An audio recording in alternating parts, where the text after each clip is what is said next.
Magandang umaga, magandang tanghali, magandang hapon po sa lahat po ng nakikinig o nanonood po sa ating serye na Upside Down Kingdom. Ito ho ay pagpapatuloy ho ng nasimulan ho nating serye at kung saan tinatalakay ho natin po ang Mateo 5 hanggang 7.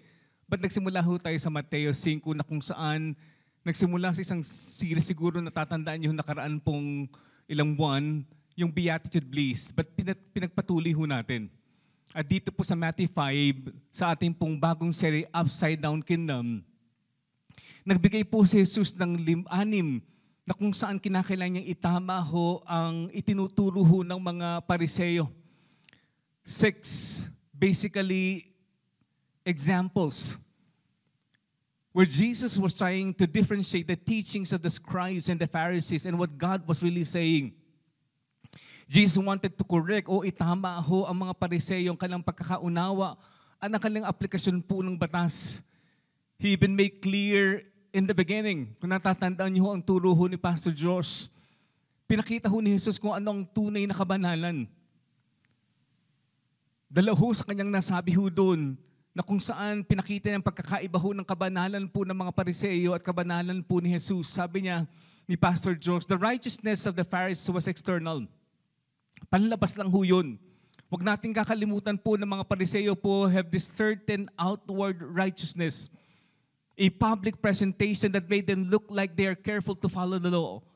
But inside, their hearts were corrupt. But ang gusto ho ng Panginoong Diyos na ipakita sa hinahanap ho ng Panginoong Diyos ay ang kabanalan po o righteousness that is internal or inward. At ito po ay nangangailangan po ng pagbabago ho ng puso ho natin. Kaya sa pagpapatuloy ho ng ating mensahe, ngayon pong araw na ito, kung nakaraan pong linggo, si Pastor Edwin po tinalakay pong isang maselan hong topic ho na maaring mabigat ho sa nakararami ho. Pero ang sinasabi din ho nila, ito po ay napaka-importante po ni na-address po sa church. Na hindi lang po adultery o physical adultery po ang isang pagkakasala, kundi mas malalim pa ho.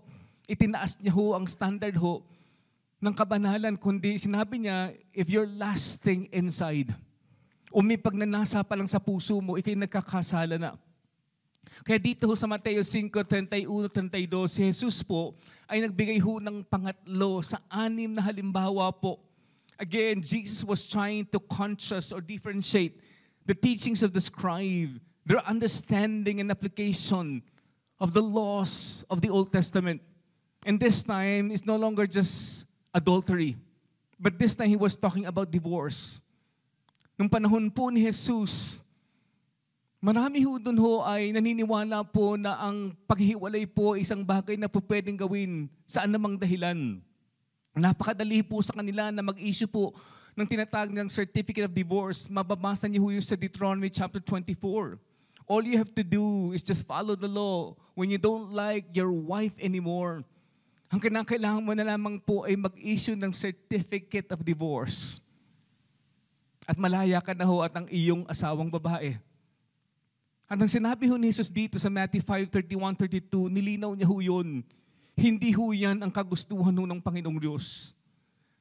The people during that time were ignoring God's ideal of marriage.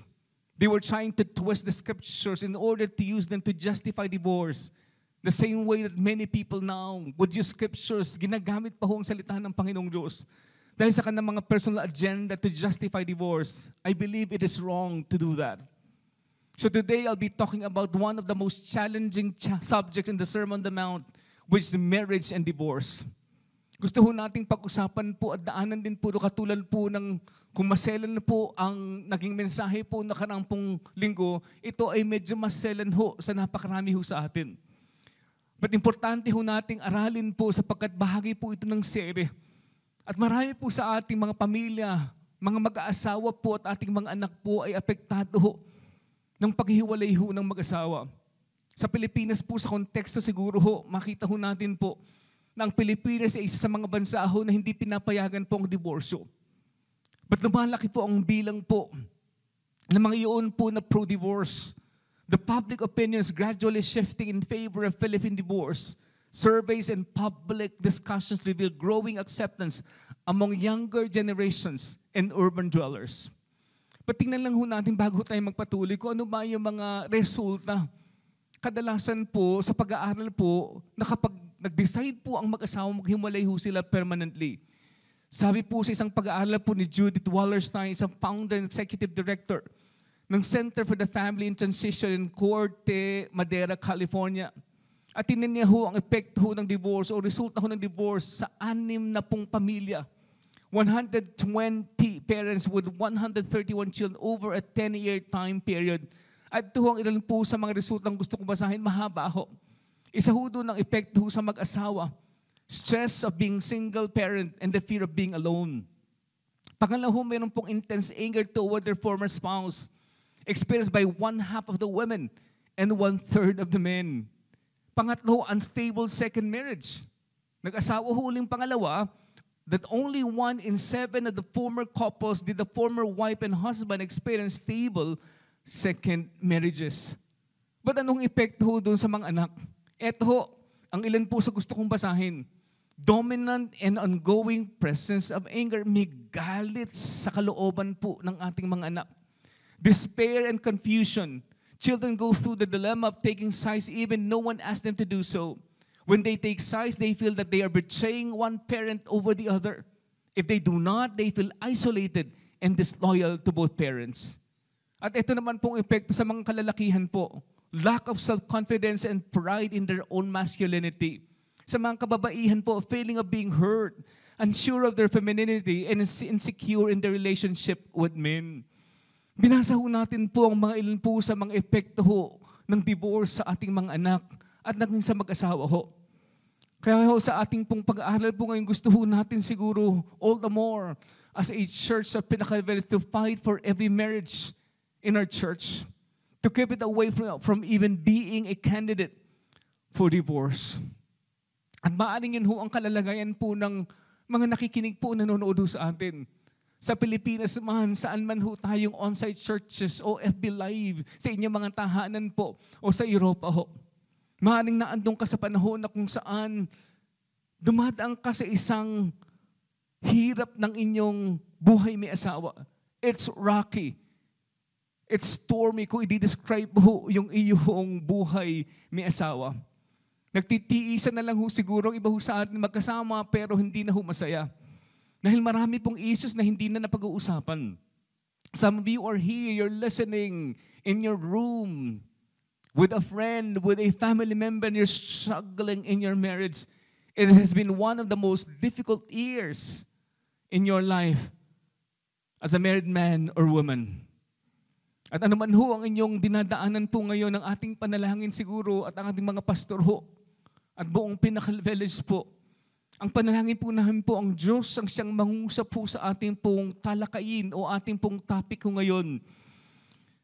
Na ma-experience ho natin po yung pag-ibig ng grasya po ng Diyos sa ating buhay at sa ating pong buhay may asawa.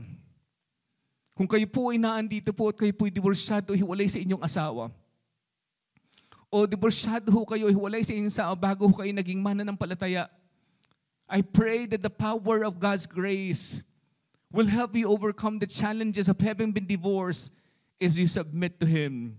Kung nakikinig ho tayo at na-realize ho natin sa ating pong naging problemang bilang mag-asawa na ikaw may pagkakasala. Meron kang pagkakasala sa misis mo o sa iyong mister. O kaya naandun ka sa isang relasyon na alam mong mali at nakikinig ka ngayon. Wala pong paghuhusga sa Tagalog ho. There's nothing in our message today. The heart of the pastors when they talk about this message, nothing that we want to do, but to help every marriage. We're not here to condemn you or any one of you or to shame you or anyone to feel guilty. Importante lang ho sigurong daanan po natin po ang ating pong mensahe po ngayon, lalo na ho Matthew 5 verses 31 and 32. Basahin ko po sa Tagalog. Sabi po sa Tagalog, sinabi rin naman kapag makikipaghiwalay ang isang lalaki sa kanyang asawa, ang lalaki po nung panahong yon ang may karapat na lang makipaghiwalay. Napaka-sexist po ang kultura ho nung panahong yon. Hindi pwede ang babae makipaghiwalay, ang lalaki po ang makikipaghiwalay. Kaya ang sabi ni Jesus, Sa verse 31, kapag makikipaghiwalay ang isang lalaki sa kanyang asawa, ito'y dapat niyang bigyan ng kasulatan ng paghiwalay. Yun yung tinatawag ng certificate of divorce.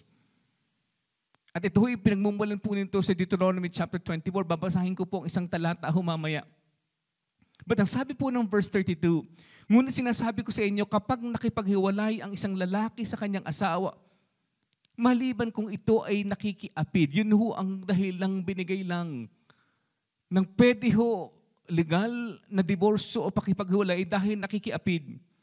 Itinutulak niya ang kanyang asawa sa pangalo niya at sino mang makikipag-asawa sa babaeng hiniwalayan ay nagkasala rin ng pangalo niya. Huwag ho natin kalimutan po na si Jesus, katulad ng sinabi kanina sa Matthew 5 verses 31-32, was correcting their permissive view of divorce. Sobrang maluwag na ho nung panahong yun. Sa panahon noon ni Jesus, lagan na po at very common po ang diborsyo na kahit po mga religyoso katulad ng mga Pariseo. Essentially, they had legalized adultery by allowing themselves and others to get a divorce and they married the person they desired. Imagine the Pharisees themselves were dumping their wives for any reason as long as they give their wives a certificate of divorce. Kumbaga, you're righteous. Basta kung hiwalayin mo ang asawa mo, huwag mo nang pahirapan, bigyan mo ng certificate of divorce. So Jesus was talking to a group of people who have taken the marriage covenant lightly. Sobrang luwag ho, wala nang pagpapahalaga po sa covenant ho ng pagpapakasal. Jesus was talking to a group of men, a male-dominant culture, where men decided that when this woman or wife, their wife doesn't meet his needs anymore, their needs anymore, then he will send her a certificate of divorce.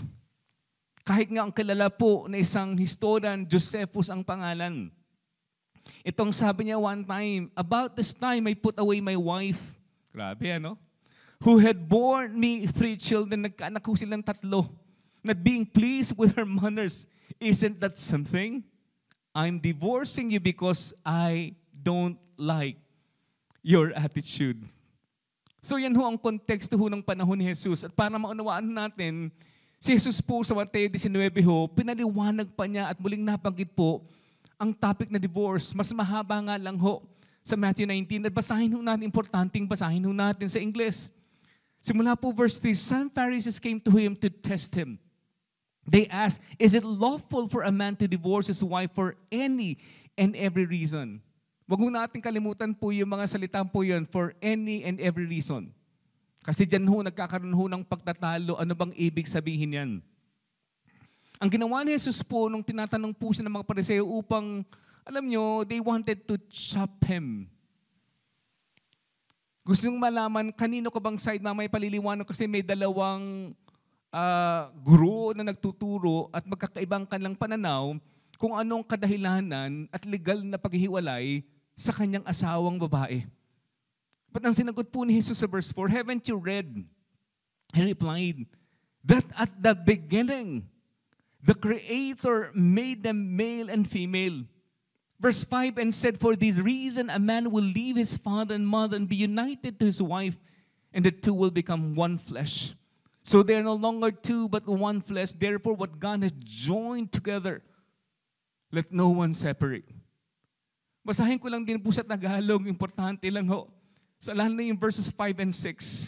At mamaya itutuloy ko sa English po yung verse 7. Sa verses 5 and 6, magandang balita. At siya rin ang nagsabi, dahil dito iiwan ng lalaki ang kanyang ama't ina. Yan ho, ang pag-aasawa. At magsasama sila ng kanyang asawa at sila'y magiging isa. Hindi na dalawa, kundi isa na lang po. Verse 6, hindi na sila dalawa, kundi iisa, kaya't ang pinagsama ng Diyos ay huwag paghihiwalayin ng tao. Nung napakinggan po ng mga Pariseo ang sagot po ni Jesus, etong kanilang pong sinabi sa verse 7 sa English. Why then they asked, did Moses command that a man give his wife a certificate of divorce and send her away? So, yan ho, binabalik na naman ho nila yung kanilang kaunawan po ng Deuteronomy chapter 24. But sinagot ulit sila ni Jesus sa verse 8, Jesus replied, Moses permitted, hindi commanded. Underline the word permitted. Kumbaga sa Tagalog ho, pinayagan, pinahintulutan po ang divorce. So, okay, basahin ko ulit sa English. Jesus replied, Moses permitted you to divorce your wives because you're what? Your hearts were hard. Sa ibang translation, dahil sa ating kasalanan. But tingnan niyo pong sunod niyang sinabi, but it was not this way from the beginning. Hindi naman ito talaga ang intent ng Panginoong Diyos. Na kapag binasa mo po ang Genesis, hindi ho yan ang kanyang gusto. Verse 9, I tell you that anyone who divorces his wife except for sexual immorality, marries another woman, commits adultery. The disciples said to him, if this is the situation between a husband and a wife, it is better not to marry. So yun ho ang konteksto ho ng Matthew 5 verse 31 to 32. Hindi, we're talking about Deuteronomy chapter 24 verse 1. Gusto ko lang basahin para at least, okay, meron tayong magandang pundasyon po na kung ano bang pinag-uusapan sa Matthew 5 at Matthew 19. Ito ho yun eh. Sa English, if a man marries a woman who becomes displeasing to him because he finds these words. Tingnan niyo yung salitang to. Something indecent. Diyan ho nagtatalo ng interpretasyon. Ano bang ibig sabihin ng mga salitang something indecent about her, and he writes her a certificate of divorce, gives it to her, and send her from his house. Yung salita pong something indecent po sa Tagalog po, hindi kaaya-aya. Kaya sa Matthew 19 po, ang mga Israelites po started looking to these passages, especially Deuteronomy chapter 24, to justify divorce. Nagbibigay sila ng interpretasyon po ng passage po ngayon, lalo na yung mga salitang something decent. At ito ho ang naging usapin ho ng panahon yun. Pinag-aawayan po nila. That was the focus of the debate during that time. It all centered around the phrase something indecent. Kaya nabanggit ko kanina, may dalaho sigurong prominente pong guro o rabbis. At magkakaibahong kanilang pananaw patungkol po sa interpretasyon po ng word na indecent o hindi kaaya-aya. Ang isa hong guro ng panahong yun ay si Shammai, Rabbi Shammai, who believed divorce should be limited to physical adultery or sexual immorality. Mas konserbatibo po ang kanyang pananaw at kokonti lang ho ang panig o naniniwala po sa pananaw po ni Shammai. But ang pangalawang kilalang guro ho, ng kanyang interpretasyon po ng indecent, si Jewish Rabbi Hillel. At ang kanyang eskwelahan believed a man was allowed to divorce his wife for any and every reason. Anything that pleases the husband or anything that you don't like about your wife. And the majority of the Jewish world had embraced, inakap po itong liberal na pananaw patungkol sa diborsyo. Ilan lamang po sa mga examples ho ng pananaw ho ni Hillel na pwede mong diborsyohin ng iyong asawang babae if she spoil your dinner like putting too much salt in his food. Imagine, pati sa pagluluto ho. O kaya ho, ang iyong asawang babae ay naglakad po in public with her head uncovered. O hindi ho nirespeto. If she spoke disrespectfully of her husband's parents, the husband can divorce her.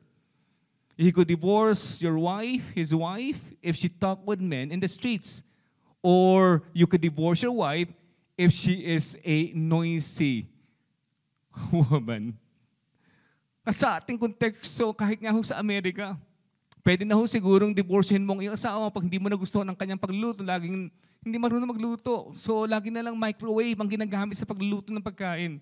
O kaya yung lalaki malakas maghilik at hindi makatulog yung babae, pwede mo na hong hiwalayan yung asawa mo. O kaya hindi kayo pareho ng hilig po ng sports. O kaya magkaiba kayo ng kandidato po sa isang presidential election. Grabe yun, no? May isang ako napakinggang kwento po sa Georgia patungkol po sa isang misis na nag-file ho ng divorce. Gustong hiwalayin yung kanyang lalaki kasi ito po ang kanyang dahilan. Kasi yung kanyang asawang lalaki lagi daw hong nasa bahay. At masyado hong affectionate. Isipin niyo ho yun. Eh di ba marami nga sa mga misis gusto nila ang kanilang mister na sa bahay. Ito ho. She just decided to file for a divorce because, okay, her husband stayed home too much at very affectionate. So yun hong salitang indecent. O sa Tagalog, di kaaya-aya ho, naging relative term na sa kanya ho yun. Kanya-kanyang interpretasyon na ho yun. Base po sa Matthew 19 verse 3, some Pharisees came to test him. They asked, is it lawful for a man to divorce his wife for any and every reason? But may isa hong guru pa, ang nagangalan pong Rabbi Akiva. Mas late na ho siya dumating ho nung panahong yon. But medyo liberal din po ang kanyang paniniwala at interpretasyon po dun sa word na something indecent. Sa kanya hong kanyang pananaw, even if a man finds another woman, okay, more beautiful than his wife, he can divorce his wife to marry that woman. Eh di ba nangyayari na ho yan sa ating panahon ngayon? Malungkot. Panahon pa lang ho ni Jesus, yan na ho ang isang talamak pong paniniwala ng napakaraming tao. Sobrang luwag ho ng kultura ho ng panahon yun. At kung maaari siguro sa ating panahon ngayon, pwede nating tawagin pong irreconcilable differences. But sa lahat pong iyan, siguro ang gusto ko lang daanan po, base po doon sa ating teksto ho, ay dahil ang concern ho natin, ang puso ho natin bilang sa church, na pangalagaan po ang pamilya, lalo na hong mag-asawa. Because the most important question today is, how can we protect our marriages and families? How can we strengthen marriages here at PV? And for you who are married, we want to encourage your marriage. For you who are not married, wala pa ho kayong asawa, nagpaplano pa lang kayo, nagdadasal pa lang ho kayo, kailangan nyo ho ito, huwag nyo isang tabi ho ang mensahe ito sapagkat kayo ho ay nangangailangan din po na kung ano ang sinasabi ng Diyos sa mga tao ho, lalo na ng mga kaibigan yung nangangailangan po ng tamang pananaw. Lalo na ho kung may mga kaibigan ko yung may asawa ho at magulo ho ang kanilang pagsasama. At may mga ilang leksyon po akong gustong iwan po sa atin ngayong pong araw na ito. Ang una ho ay dito. To protect our marriage, remember God's original plan for your marriage. Muli, ang una po ay remember God's original plan for your marriage. Balikan ho natin pong Matthew 19 verses 3 and following. Anong sabi ho dun sa English? Some Pharisees came to him to test. Hinahanapan ho nilang butas si Jesus na magkamali ho siya. Kaya yung tanong po dun sa verse 3, is it lawful for a man to divorce his wife for any and every reason? At alam niyo, di ba, dalawa hong prominenteng guro at gustong malaman po ng mga Pariseyo, saan ka nakatayo doon? Nakatayo ka ba? Naniniwala ka ba sa tayo ni Shammai? O naniniwala ka ba sa tayo ni Hillel? At importante sa kanila na malaman kung kanino siya pumapanig. But ang sagot po ni Jesus, tingnan niyo po ang verses 4-6, ang galing. Sa English po, etong pagkakasabi, haven't you read, he replied, that at the beginning the Creator made them male and female. Binalik niya po sa aklat po ng Genesis.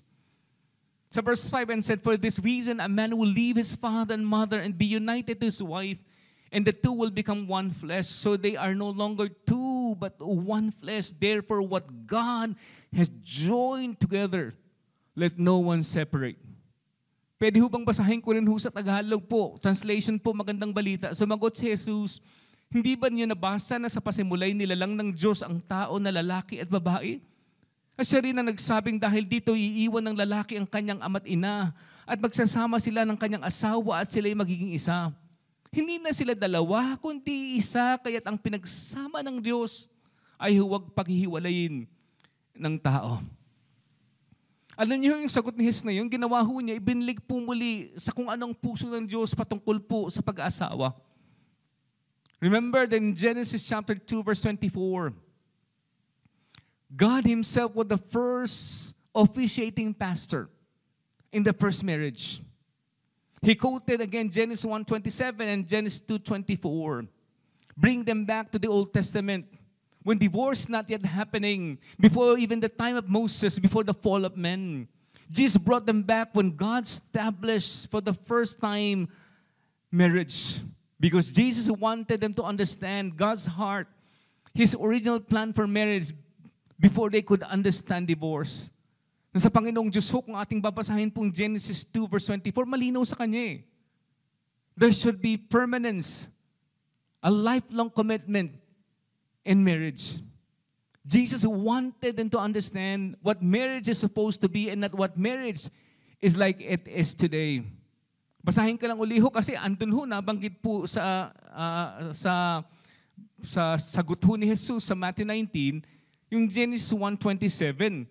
Sabi ho, so God created humans in His own image. He created them to be like Himself. He created them male and female. Saan ho yung sinabi niya sa Matthew 19? Nasa Genesis 1:27. Ang isa ho niyang sinabi doon, Genesis 2:24. Kung saan binanggit niya, that is why a man leaves his father and mother and is what? United to his wife and they become one flesh. Sa Tagalog, magandang balita, itong dahilan kaya iniwan ng lalaki ang kanyang ama't ina, nagsasama sila ng kanyang asawa at sila'y naging isa. Pwede ko bang basahin din po isang version po, American Standard Version.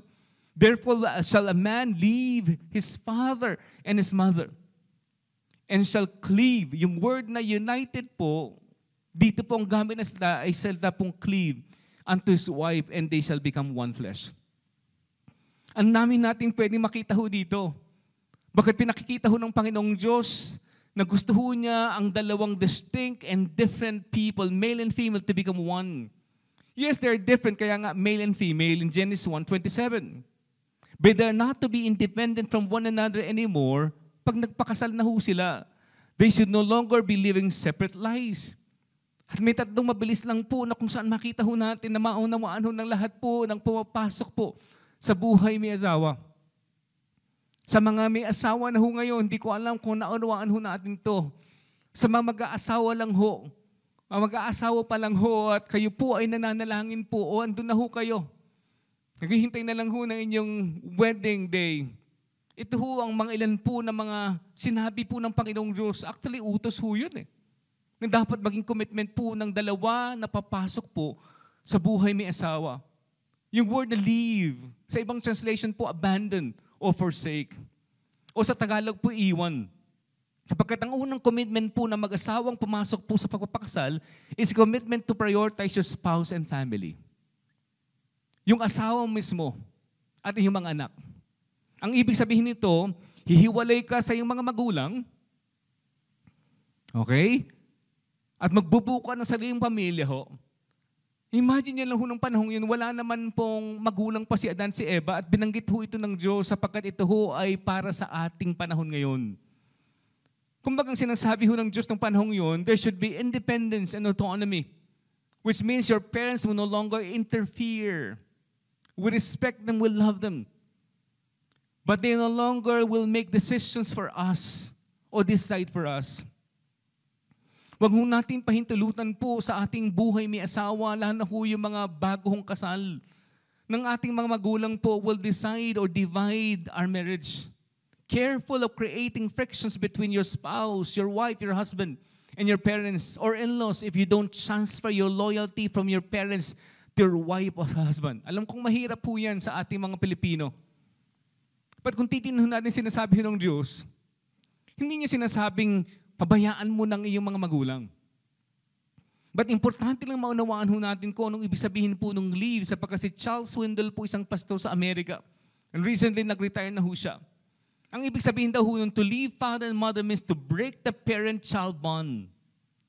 To sever the tight, emotionally dependent strings that once provided security, protection, financial assistance, and physical needs.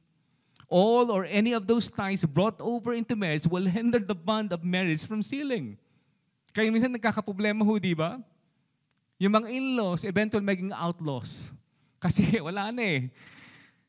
Nakikialam ho yung mga nanay at tatay na dapat hindi ho yun ang kagustuhan ho ng Diyos sa unang kasal ho na nangyari po sa Genesis.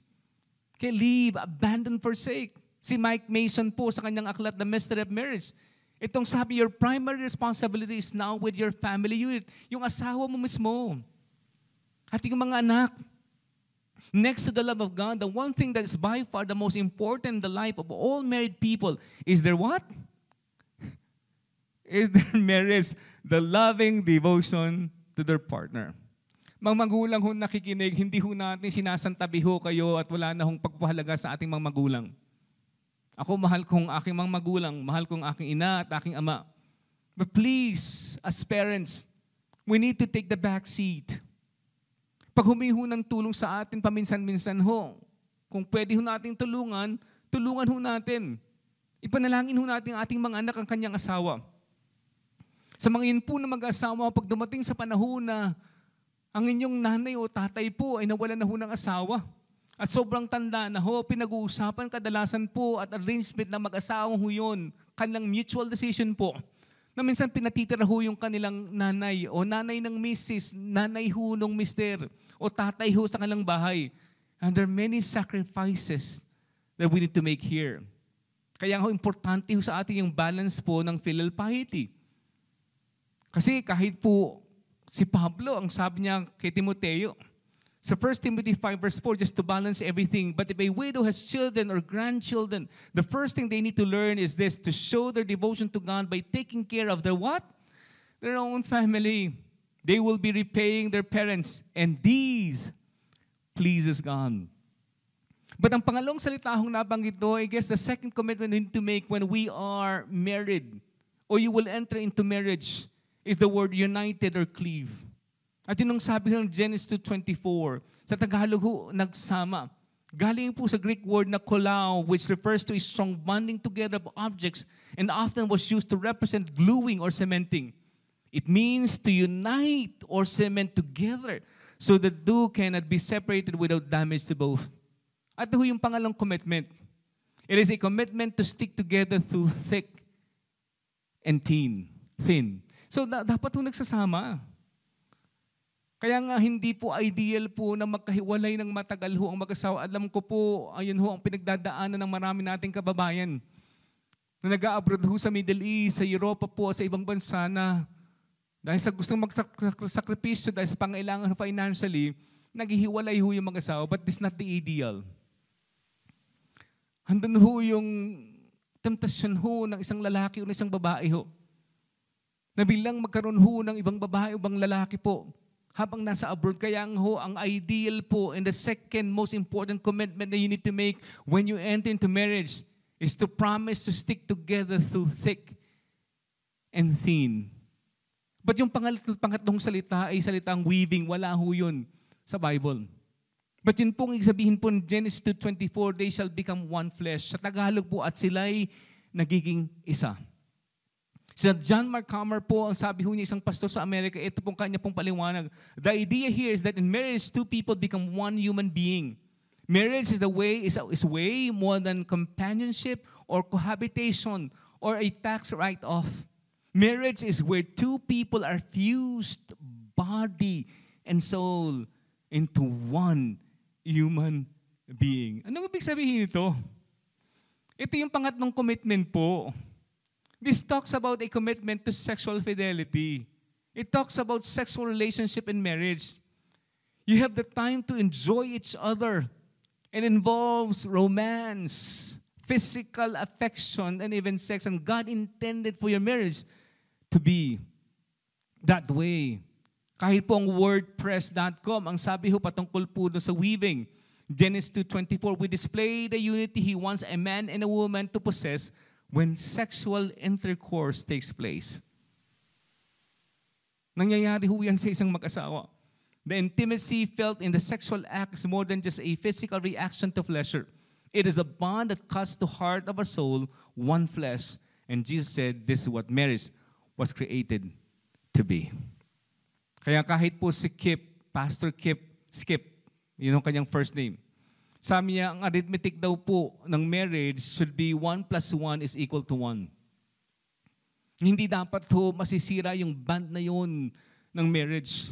At yun ho ang gusto ng Panginoong Diyos. Yun po ang purpose ng marriage. Kaya kahit sa verse 6 ng Matthew 19, tinuloy pa ho ni Jesus, therefore what God has joined together, let no one separate. That God is not okay with divorce the same way that He's not okay with adultery. Jesus suddenly here, set a higher standard for marriage, where God was talking about permanence and a lifelong commitment. In-elevate niya po yung standard ho ng marriage. Ito nga ho, may isang quote ho dito, it is because Jesus understands the principle of covenant relationship. Anong ibig sabihin nun? It means that when two people enter into relationship as a covenant, it is a commitment relationship. Hindi lang ho yan isang kontrata hong pinipirman ho natin. Hindi ho yan parang nag-join ka sa isang gym na pag ayaw mo na at hindi na kumbinyente ho, Pwede kang magpalit ho kasi mas mura, mas malapit po yung gym na gusto mong libatan ho. Hindi ho yan ang marriage. It is not for convenience. That's why many people, because they don't understand, it is a covenant, a lifelong commitment. They marry for convenience. Kaya ho, pag hindi na ho okay, hindi na ibigay ho ng kanyang mister, ang kanyang pangailangan, o ng kanyang miss, ang kanyang gusto, yun na ho, bigla na lang makikipaghiwalay. At yan ho, ang nangyayari ho sa maraming tao ho ngayon. But friends, God is not saying that we should enter into marriage simply because we want to sign a contract for convenience. Again, it's a lifelong commitment. It is a triangle where God is at the apex and the man and the woman on both ends in the triangle. Si Rick Warren po, isang pastor ho, ang sabi, you will never build a great marriage unless you throw out the option of divorce from your mind. Yun ho ang delikado kapag nag-aaway na ho, kapag nagamit po kagad yung salitang divorce. Kasama na kagad ho sa kanyang lingwahe. Wag daw ho. As long as divorce is a possibility back in the back of your mind, you will never build a great marriage. It is always too easy to walk out than it is to rebuild a relationship. It's always easier to run than it is to rebuild. It is always more rewarding to rebuild than it is to run. Kaya nga ho, pag nagkaroon tayo ng isang wedding, di ba isa ho sa mga vows, okay, ng mga yun ho na nagpapakasal, as long as we both shall live. Hindi ho sinabi doon, as long as we both shall love. Kasi nawawala ho yung kilig ng isang tao hong nagpapakasal. Kadalasan ho yung kilig ho, good for 12 months lang ho yun. After that, eto na yung totoong buhay ng may asawa. So friends, marriage is a covenant relationship. Tim Keller ang sabi, the essence of marriage is a covenant. If the essence then of marriage would be having babies, or if the essence of marriage were feelings, then marriage would be a moment-to-moment thing. But if the essence of marriage is a covenant, then it's a permanent thing. And what it does is to control your future. Si Billy Graham nga po, kanyang asawa, si Ruth Graham, tinanong ho one time. Sabi kay Ruth Graham, have you ever thought of divorcing Billy Graham? Ano yung sagot ho ni Ruth Graham? No, never divorce. Murder? Yes. But divorce? No. Naalala ko yung kwento ni Pastor Erwin patungkol po sa kwento ni Alexander the Great.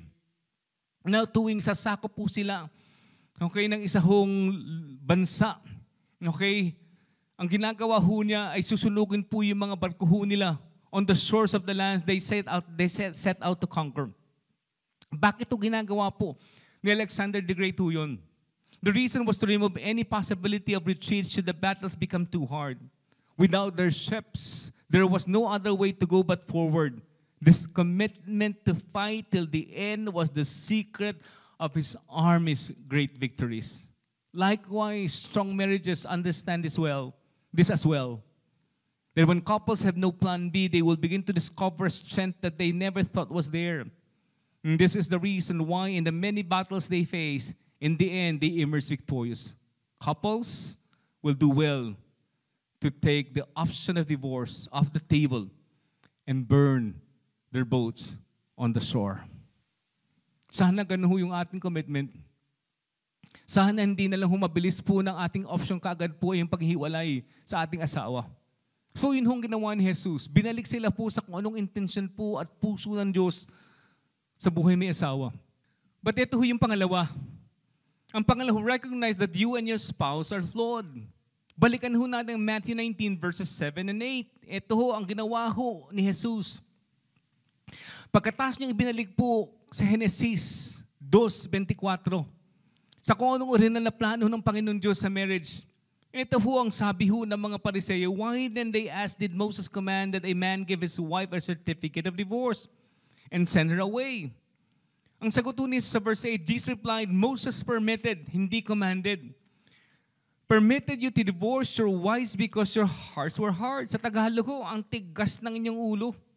But it was not this way from the beginning. So kita nyo kung paano hong ginawa ho ng mga Pariseo. They tried to twist Deuteronomy 24. They were quoting it wrong. Nowhere do you see in Deuteronomy 24 verse 1 the divorce was commanded. Likewise, for us now, it is wrong to quote scriptures, to use scriptures. Again, for our personal agenda to accommodate our liberal stand on divorce. Yun ho yung importante. Kaya sa Matthew 19 verse 8, pinakita ho ni Jesus kung ano ho ang pinagmumulan po ng pagpahayag ho ng diborsyo. It was not commanded. It was a permitted state. Bakit? Dahil sa kasalanan. Dahil sa katigasan ng ulo ho, the hardness of hearts. At yung salita pong hardness of heart is a biblical phrase that refers to a stubbornness of our will. Sa Tagalog ho, pasaway kasi tayo. Or a callousness of feeling, walang pakiramdam o walang habag. A stone-like fixation on our own self-concern at the expense of God and the other person, makasarili. Friends, to those who are married, and those who will be getting married po, when you enter into marriage, don't ever forget there is a problem of every human being. This is not God's permissive will. Rather, this is God's permissive will. But this is not God-desired will. Hindi yun po ang kalooban ng Panginoong Diyos kasi nung panahon ngayon, sa Deuteronomy chapter 24 ho, pinayagan na lang ho yun. Just to limit sinfulness and to control the consequences because of men divorcing their wives, exploiting women. At nangyayari ho yan sa ating panahon ngayon due to human's hardness of heart. There are situations, of course, where divorce is permissible. To consider separating from one spouse when rape happens. Pag merong porn and drug addiction na hindi naayos, so merong physical abuse na nanakit na ho ng kanyang asawang paulit-ulit. Or other dangerous circumstances that occur in families, God's permissive will can provide protection for the family and help maintain the moral well-being of the children. But for the rest, allow me to address this. For those who are married again, if your marriage is rocky and stormy, and for those who will enter into marriage, marami nga ho, wala na hong, alam yung premarital counseling na dinaanan, wala hong nagbibigay ng advice sa atin. Huwag nating kakalimutan yung sinasabi, due to the hardness of heart, due to sin. At yun ho ang isang dapat natin hong laging tatandaan. Yung napangasawa mo, hindi perfecto. Si Mrs., si Mr., yung lalaking yan, ang cute niyan, magaling yan, tahimik yan. Responsable yan, but huwag nating kakalimutan po. Okay? That marriage is basically a union of two imperfect and sinful people. That's why we can expect that there will always be conflicts and arguments in marriage. Not only because of your differences, but because you are both flawed human beings. Wag ho tayong mag-aasawa dahil po gusto lang nating lumagay sa tahimik. Ewan ko ba kung bakit po sa Tagalog ho ang pag-aasawa ay paglagay sa tahimik. Hindi ko nawaan po. Ewan ko sa atin sa Pilipinas, lumagay sa tahimik. Hindi ho tumatahimik ang ating buhay. Akala ho natin pag ikaw ay nagpakasal, you will live a happily ever after life. That this man or woman will make you happy and complete. Kaya pinakita ng Matthew 9, na huwag nating kakalimutan po that we were born flawed human beings, sinful at birth, and friends, nothing has changed. Kaya nga ho, ang problema po, ang pinaka, siguro, puso, the heart of the problem, in many conflicts, and fights, and quarrels, and problems in marriage is this, may problema sa puso ang bawat isa. Yun nga sinful at birth. That the root of the problem is the problem of the heart. That by nature we're sinful, we're stubborn and selfish. That's why we are inflexible. Na kahit anong pangako niya sa iyo in your wedding day, that he would love you, she would love you, I guess the intention is real. Totoo ho yun. But ultimately, to many married couples, you will find that your man and your woman is not able to fulfill everything that he had promised, as she had promised. Yung maraming expectations, pero itong reality, you will be disappointed at lalabas ho yan. Kaya pag naging issue na ho yung irreconcilable differences, nakalimutan natin mas malalim ang problema. Makasalanan tayo. Si Garrett Chapman pong sabi, in God's plan, our differences were never intended to divide us. In fact, God is the author of what? Diversity. When He instituted marriage as a union of two unique individuals, He knew that He was creating unity out of diversity. Not only are we different because we're male and female, we're different in every aspect of life. Sabi ho ni Gary Chapman sa kanyang aklat pong The Four Seasons of Marriage, after 30 years of counseling married couples, I am convinced that there are no irreconcilable differences, only people who refuse to reconcile. That, friends, is not even incompatibility. Kasi kadalasan po ang naging issue rin po eh. G.K. Chesterton po, isang Christian apologist, I have known many happy marriages but never a compatible one. The whole aim of marriage is to fight through and survive the instant when incompatibility becomes unquestionable. For a man and a woman, as such, are incompatible. Si Paul Tournier, isang Swiss psychiatrist who wrote the book Understand Each Other. Sabi ho niya, so-called incompatibility is a myth invented by jurists in order to make a plea for divorce. It is likewise just a common excuse. Pakinggan niyo ito. It is likewise just a common excuse for people to hide their failings. Misunderstandings and mistakes can be corrected if there is a willingness to do so. Sana ho, willing tayong mag-compromise, mag-adjust. At kadalasan po yun ang isang malaking obstacle to resolve conflicts. Ayaw nating magparaya. Ayaw nating, alam mo yun, magbago ho. Kasi, pinakasalan mo akong ganito eh. So tanggapin mo ako kung sino man ako. Hindi, pwede naman tayo magbago. Yun ang problema, ayaw natin magbago. Kaya si Santiago po, o sa aklat ng James 4, verse 1, anong sabi ho ni James? Do you know where your fights and arguments come from? Anong sabi niya? They come from what? The selfish desires that make war inside of you. Friends, it is selfishness that destroys our marriage. John Mark Comer pong sabi, in reality, marriage is two broken people coming together to find healing in Jesus. One broken person plus another broken person does not equal bliss or happiness. The math adds up in the opposite direction, twice as much brokenness. Ganda. And guess what? That's a good thing because the friction in the marriage exposes all the place where God is still at work in us. And that's a gift. Not only that, but in the wake of the fall, that's one of the reasons for marriage, and that is recreation. That the point of marriage isn't to find our missing half. It's to help each other become all that God intended in our lives. That's why important ho sa atin po na matutuhong mag-adjust sa isa't isa. And I guess it takes unselfishness to be able to adjust. And to be unselfish and learning to be unselfish is one of the greatest lessons of life, especially in marriage. At ito ho yung pangatlo. Realize your need of God in your marriage. Pag binalikan natin ang Matthew 5:32, ito yung biblical ground for ending marriage or divorce. The divorce is allowed. Sabi ng verse 32, but I tell you that anyone who divorces his wife except for sexual immorality makes her the victim of adultery, and anyone who marries a divorced woman commits adultery. Kumbaga ho dito, ito yung exception clause.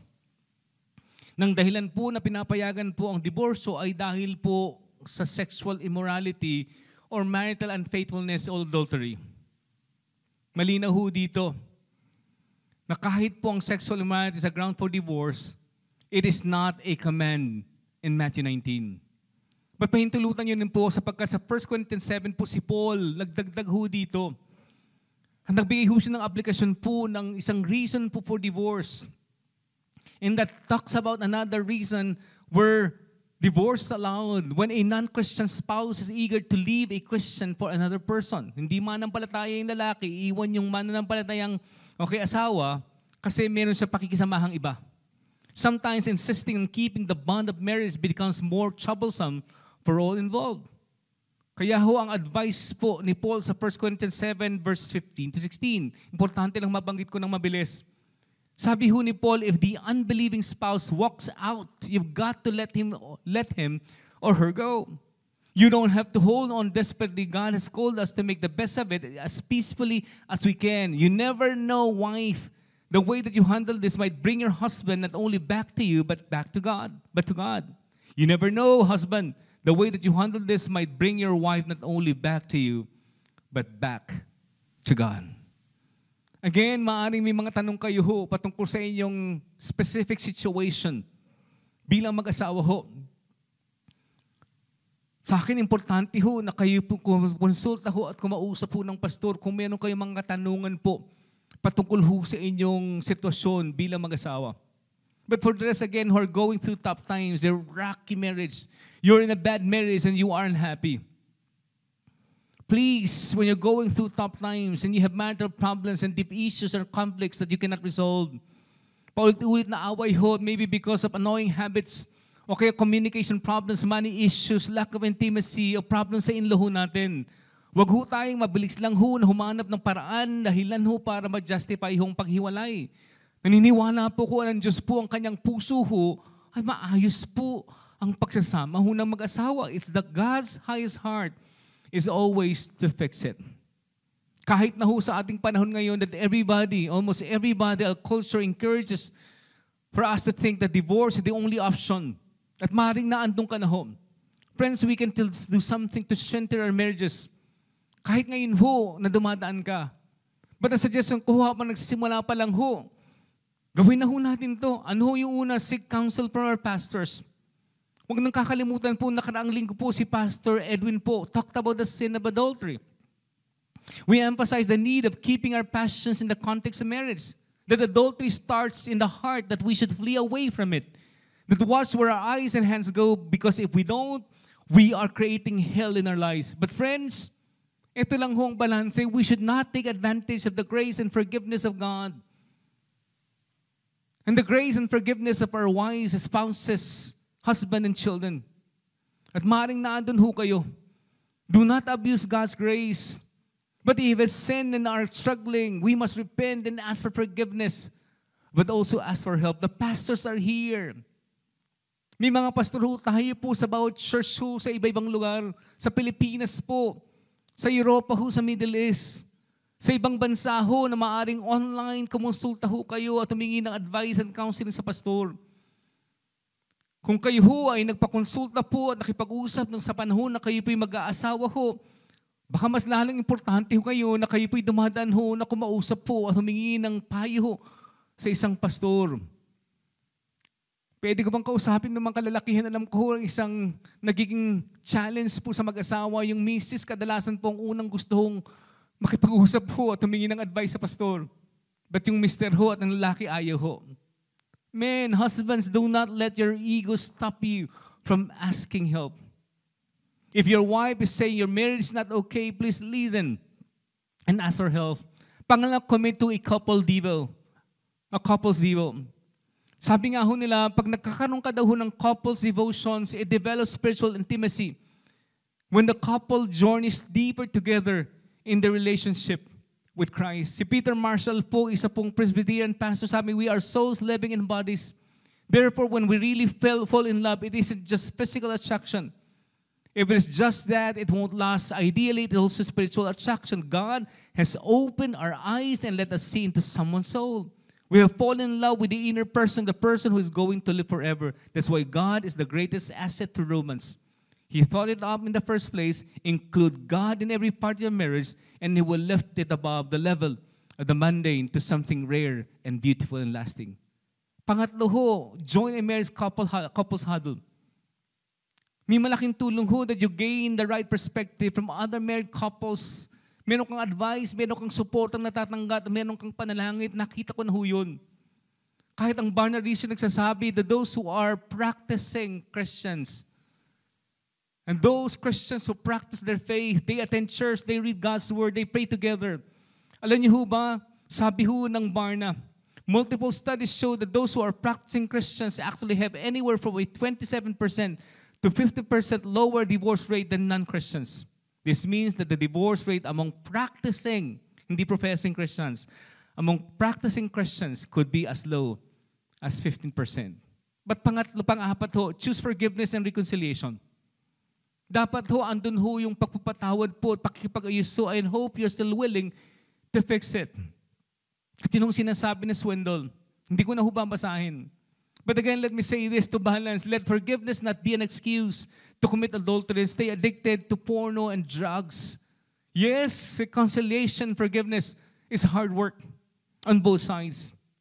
Sa totoo lang hindi ho kasalanan ng isa lang o nung isa lang. There's no such thing as innocent party in marriage, sabi nga ni John Mark Comer. Hindi po pwedeng ikaw ang biktima, okay? Siya lagi yung dahilan ng problema, si Mrs. ko, okay, si Mr. ko. We both are sinners contributing to where our marriage is right now. Kaya importante yung tinatanong natin ng Panginoon, Panginoong Diyos, ano bang naging bahagi ko sa naging problema ng aming pag-asawa? Kaya ho si Paul, importante matandaan natin na isama ho natin ang Panginoong Diyos sa ating buhay pag-asawa. Lalo na pag dumadaan na ho tayo. Importante ho ang kapangyarihan po ng Diyos na bigay ho ang hindi natin kayang ibigay. That's why we need Christ. Si Paul, ang sabi niya sa Philippians 2 verse 5, have the same attitude in yourselves which was in Christ Jesus. Look to Him as your example in selfless humility. I know that here in PV, in our church, we have many marriages that were at the verge of divorce. A few due to adultery, but now they are the strongest marriages because of the grace and forgiveness of God, because of the counsel and the influence of the huddles, the pastors, and the village. But I know a few also that needed to separate, and the only option is divorce because of moral issues like physical abuse I mentioned a while ago, consistent porn and drug addiction and rape. Our topic today mentioned adultery or sexual immorality, although I mentioned 1 Corinthians 7 as the only reasons divorce is permitted. But if there are other issues involved in your marriage, again, please talk to our pastors. For other issues you are facing in your marriage, if you have questions. All I want to say is there's hope for us. If you're going through tough times, I want to just show you a short video from a couple here in America, PV USA, Carlos Abrantes po. Is currently one of the elders of PV USA. His wife, Babette, came to PV, including the husband, Carlo Abrantes, in 2000, looking for a solution to their stormy marriage. They brought their son, Churchill, who was just 2 years old, with them. When it was announced that there will be a 1 week of prayer nights or night watches, Carlo and Babette decided to attend the entire week to really surrender the relationship with God. Friends, can we just please watch this portion of their interview? I'm Carlo, and I'm one of the elders here at Pinnacle Village. Hi, I'm Babette, the wife of Carly and Churchill's mom. He used to be the office mate of my sister. So he was introduced to me by my sister, and I believe he was forced by my sister to court me, because during that time, my sister was kind of concerned that I'm getting involved with a married guy who is a co-worker. So she forced Carlo to court me. I believe it wasn't love at first sight, because I wasn't attracted to him, and he's not even attracted to me. Yeah. So we met in March, got married in December of that year. Yeah. So we didn't really, we didn't really know each other, and we went there knowing and hoping, I guess, blindly that we love each other enough that whatever issues may come, we have enough love for each other to overcome them.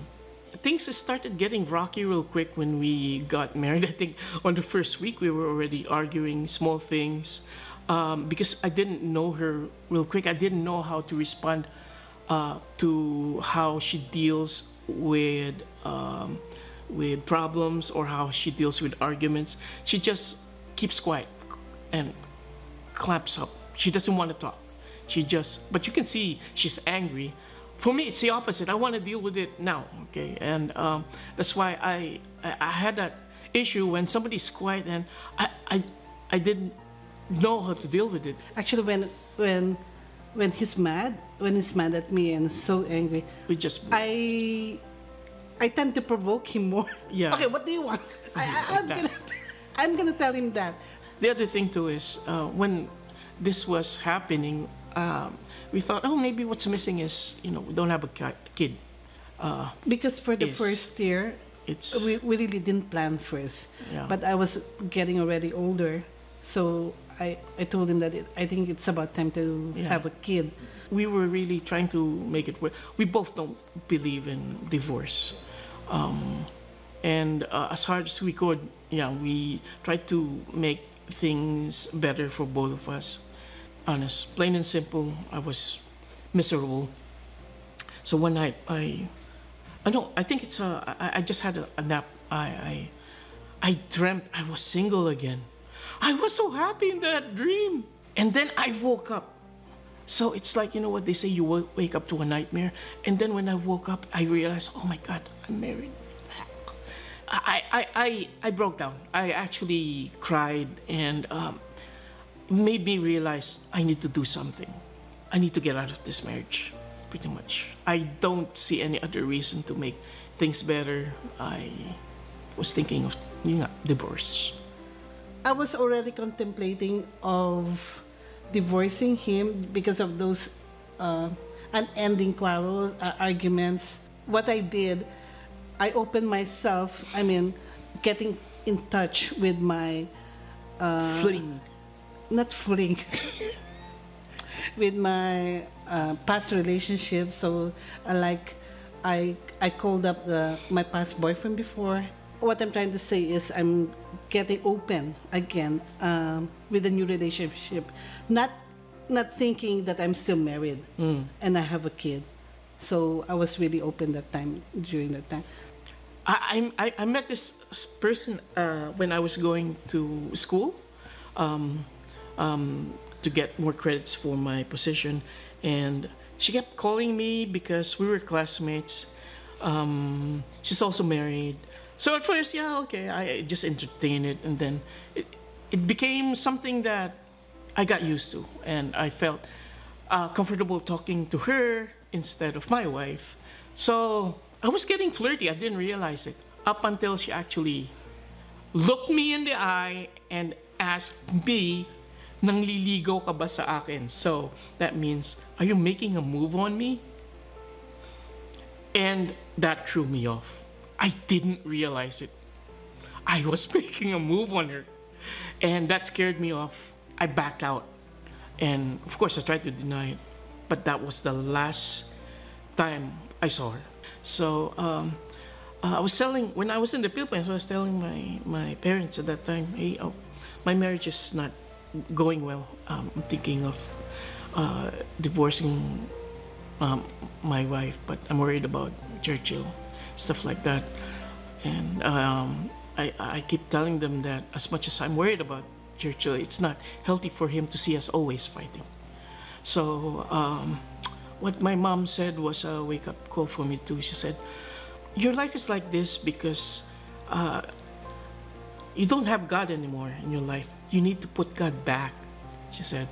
And since there's a new church there in the U.S., just close to you, why not give it another try and go there? So that's what I did when we came back.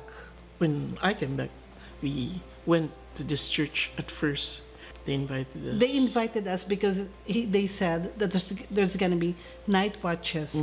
So it's like during the prayer. It's like a prayer meeting every night for 1 week. So since we live at Palmdale during that time, they opened the house. So we stayed in their house whole night. the whole So it helped the a whole lot. week. The whole So we stayed the whole week. So on the last night, that was on the Friday night. I don't know. I just During couldn't, prayer. during prayer. Yeah, ending prayer. At the ending prayer, I couldn't explain the feeling during that time, but I was really crying. I kept on crying and crying and crying. I believe the Lord talked to me Right. that night. I couldn't explain the feeling that night, but I kept on. So I hugged him for a long time. So I hugged him, and I kept on whispering to his ear, "I'm sorry, Carlo. I'm sorry." Then I was really crying. So it was really. The Lord was telling me that, how come, Puppet, it's you are the one who kept on, but I'm asking me to change Carlo for you, but why don't you change for him? So So I thought it was just gonna end like pretty much all the other nights, right? Except that when all eyes were closed, the lights were dimmed, and GPA was just a few feet from us, I heard sobbing beside me. And I heard Babette saying, Carlo, I don't know what's happening to me. I can't stop. I can't stop from crying. She keeps on saying that. And then yeah, I was trembling that yeah, night. she was trembling that night. That's when she hugged me, and I realized that something extraordinary was happening to her, to both of us, because I did feel what she was feeling when she hugged me. And the thing is, even after that night, even after we were still arguing, Yeah, we we're were still still fighting. But the thing is, divorce never became Like the solution a already. solution anymore. Yes, it's We- we don't think of we- that right. anymore. Yeah, and you know the church helped a lot. I mean, the pastors with the messages that they preach every Sunday. You know, so we are very thankful for the church. I mean, I couldn't say where we would be if the church wasn't there. I mean, I wasn't a good dad, I guess, to church as much as I should during the time when, you know, in the midst of it. But when that thing that my mom is saying, put God in your life first, that actually made a big leap for it changed a lot of things. We're at the point wherein we want to give back, basically, for all the things that we got, for the things that we received from the Lord, from the church, from a lot of people who helped us. We're in that position, you know, to help, to be a kuya, to be an ate. I really owe to the Lord. I mean, I know that it was His grace, it was really His mercy and His guidance that I have to change myself, not to dwell so much on myself, but to love Him, think more of Him, not thinking more of myself. Alam niyo, napakinggan niyo ho ang kanilang pong testimony. At marami siguro ho nakikinig ho, nanonood sa atin, may ganong kwento ho sa inyong marriage ngayon.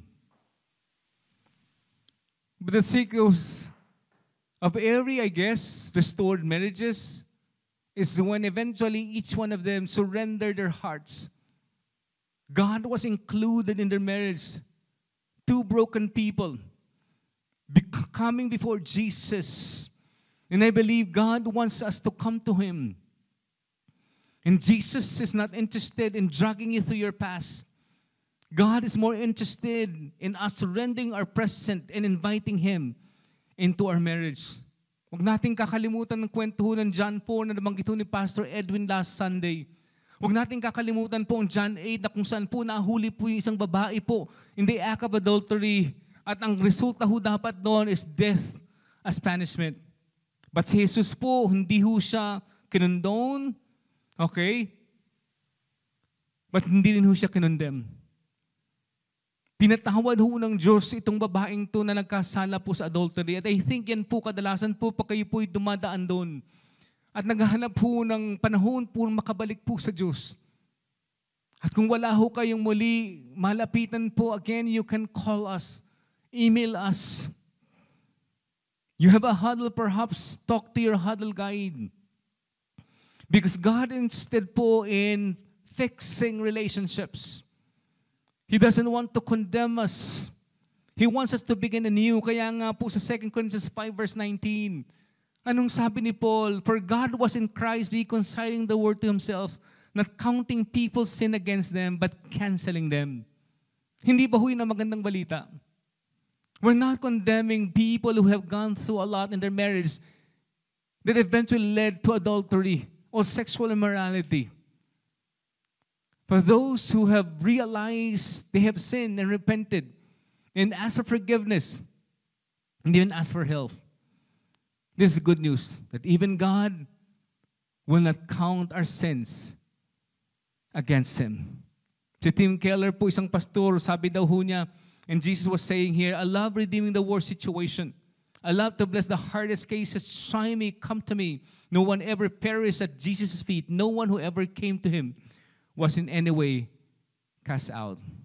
Again, I do not know how rocky or stormy or messy your marriage is, but I want you to know that we have a God who wants to enter into your mess and take those broken pieces. I know it won't be easy. It's hard. It's difficult. But I believe in the God who restores, who makes things beautiful in His time if we surrender our lives and our marriage to Him. Maybe today you're listening. Nandun ka ho ngayon. Nakikinig ka ho at kinakaugnay ka ng Panginoong Diyos. I would like to invite you to surrender your life to Jesus Christ. If your spouse is not with you and you're listening right now, begin with yourself. You're alone. Surrender your life to Jesus Christ. And I pray that God would use you to bring your spouse to the Lord, but surrender your marriage too in your relationship, because God, we cannot fix it alone. Friends, because the greatest thing you can do for your marriage is to include and to put Jesus Christ right in the center of it. And how do you do that? By inviting Jesus into your life. And if you haven't done this before, I want you to come to Him. I want us to, every one of us to come to Him. We cannot fix our marriage alone. Hindi kaya ho ng mister, ng misis lang. At lahat ho ng advice na pwede na ibigay hanggang wala ho si Kristo sa ating puso. Invite Jesus to become the Lord and the Savior, the director of your life. Kung di pa ho natin nagagawa ito, huwag na ho tayong maghintay. Kung nasan man ho tayo habang tayo po ay aawit po ng isang awitin pong titulo po ay surrender, I want you to just come to God. Sa iyong pag-awit po, isuko mong sarili mo sa Diyos. Hindi lang ho yung buhay pag-asawa, problema ho yung mag-asawa. Kung katabi mo ang asawa, maghawak ho kayo ng kamay. Isuko po niyo yung mga sarili sa Panginoong Diyos and invite Jesus now into your life individually and into your marriage. Sige ho, awitin ho natin, pakinggan ho natin po ang awiting I Surrender.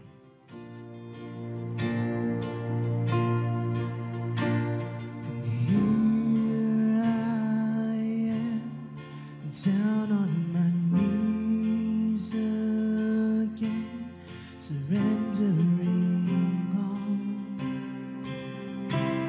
surrendering all.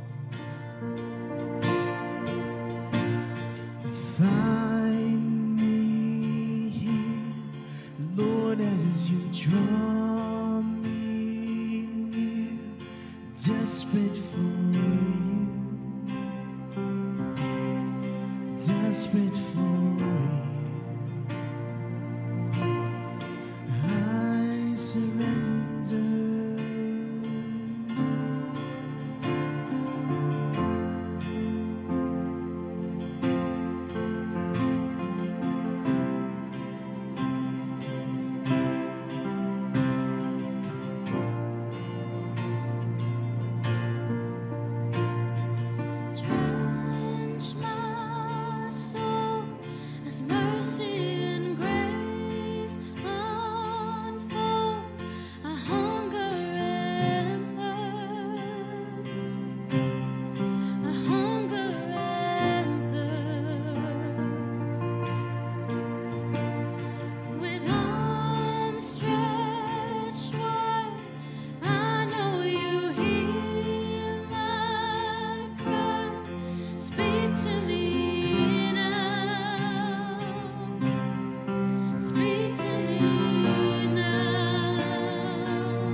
kayong manalangin po sa oras na ito. Let's come. Let's bow our heads for a while. Tumuho tayo ng ating mga ulo at manalangin po tayo. Panginoon, lumalapit po sa iyo, O Diyos. Salamat, Ama, sa iyong pangusap sa akin. Mga bagay, Panginoon, na aking pagkakamali, na pinakikita mo sa akin, Panginoong Diyos. Kasalanan ng nagawa. Lalo na, Panginoon, sa aking asawa, sa aking pamilya, sa aking mga anak. Lumalapit kami sa iyo, lumalapit ako sa iyo, tumihingi ng kapatawaran at paglilinis. At pagsimula muli, Panginoong Diyos. Panginoon, bigyan mo ako na yung pag-ibig sa mga panahon na hindi ko kayang umibig, Panginoong Diyos, at nawala na ako, aming Ama, ng kakayanang umibig pa dahil sa maraming sugat sa aking puso. But Lord, you're the God who restores. You make things beautiful, O God, in your time. Mahirap, Panginoong Diyos. Ginawa ko na lahat ang magagawa ko. Yung Panginoon lumalapit, humihingi, Panginoon, Ama, ng muli ng iyong pagbabasbas, ng iyong kalakasan, ng iyong kapangyarihan, makapagsimula muli, Panginoong Diyos. Himalaan muli kami, Panginoong Diyos, Ama, bilang mag-asawa at bilang isang pamilya. Sinusuko, Panginoon, ang aking sarili, ang aking buhay, ang aming buhay mag-asawa, O Diyos. Patawarin sa mga panahon ang inuuna kong aking sarili at nakalimutan ko, Panginoon, ang aking asawa at aking pamilya. Lord, we just surrender and allow you to be the Lord and the God of my entire life, Lord God. Salamat po, O Diyos, sa aming Ama ngayong araw na ito. Nagsisimulang muli. May panibago, Panginoong Diyos, puso ni Jesus na binigay mo sa akin. Pag-ibig na binigay mo sa akin, O Diyos. Salamat po ng marami. Lord, we thank you for this day. As we lift up to you every concern, even represented wherever we are at. Hear us, Lord God. We even pray, O God, for our tithes and offerings. We thank you for the privilege of being able to help and support your work and our pastors, O God. Salamat po. Ito pong aming panalangin sa pangalan po ni Jesus. Amen at amen.